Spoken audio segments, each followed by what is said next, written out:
9/11 हमले का असली शिकार कौन था? हजारों लोग जो मारे गए, या वो महिला जिसे हिजाब पहनने की वजह से सबवे में जाने से डर लगने लगा? ये सवाल मैं नहीं पूछ रहा, ये सवाल खड़ा हुआ है अमेरिका के उपराष्ट्रपति जेडी वेंस के एक बयान के बाद, जिसने न्यूयॉर्क के मेयर की दौड़ में भूचाल ला दिया है।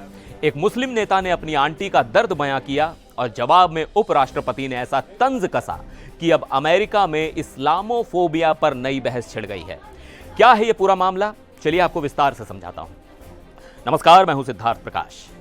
आज हम बात कर रहे हैं अमेरिका की उस सियासी लड़ाई की जिसके केंद्र में 9/11 का जख्म, एक हिजाब और एक मुस्लिम नेता की पहचान आ गई है।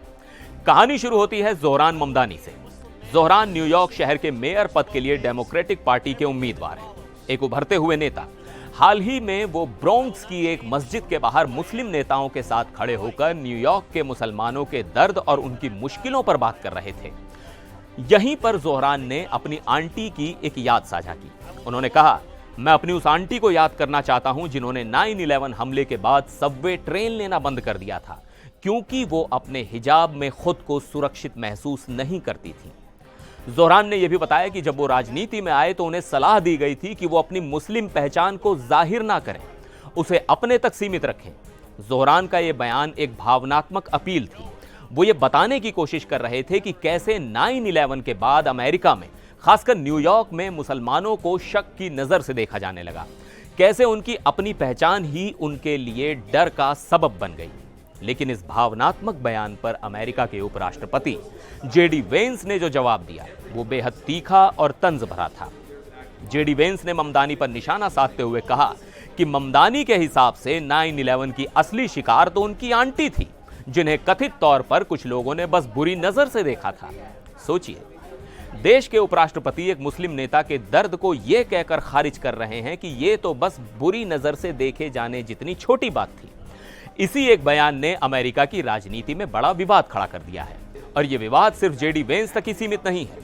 न्यूयॉर्क मेयर चुनाव में जोहरान के विरोधी उम्मीदवार एंड्रयू कुओमो और कर्टिस स्लीवा लगातार उन पर रेडिकल यानी कट्टरपंथी होने का आरोप लगा रहे हैं। डेमोक्रेट्स का आरोप है कि पिछले कुछ हफ्तों में ये राजनीतिक हमले अब इस्लामोफोबिया का रूप ले चुके हैं। जैसे इंडिपेंडेंट उम्मीदवार कुओमो ने एक रेडियो शो में मेजबान की इस बात पर हंसते हुए सहमति जताई कि ममदानी एक और 9/11 हमले पर खुशियां मनाएंगे। वहीं रिपब्लिकन उम्मीदवार स्लीवा तो ममदानी को ग्लोबल जिहाद का समर्थक बता चुके हैं। यहां तक कि मौजूदा मेयर एरिक एडम्स, जो अब रेस में नहीं है, उन्होंने भी कहा था कि न्यूयॉर्क यूरोप नहीं बन सकता। मुझे नहीं पता लोगों को क्या हो गया है, आप देख रहे हैं कि इस्लामिक कट्टरपंथ की वजह से दूसरे देशों में क्या हो रहा है। अब इन हमलों के बीच जोहरान ममदानी ने एक बहुत ही पावरफुल भाषण दिया। उन्होंने कहा कि शुरुआत में उन्होंने अपनी मुस्लिम पहचान को जानबूझकर छिपाने की कोशिश की थी। ममदानी बोले कि मुझे लगा कि अगर मैं अच्छा व्यवहार करूंगा, नस्लवादी हमलों पर चुप रहूंगा, तो लोग मुझे मेरे धर्म से बढ़कर एक इंसान के तौर पर देखेंगे, लेकिन मैं गलत था। उन्होंने साफ कहा कि मैं जो हूं उसे नहीं बदलूंगा। मैं जिस धर्म को मानता हूं उस पर मुझे गर्व है। अब मैं खुद को परछाइयों में नहीं बल्कि रोशनी में ढूंढूंगा।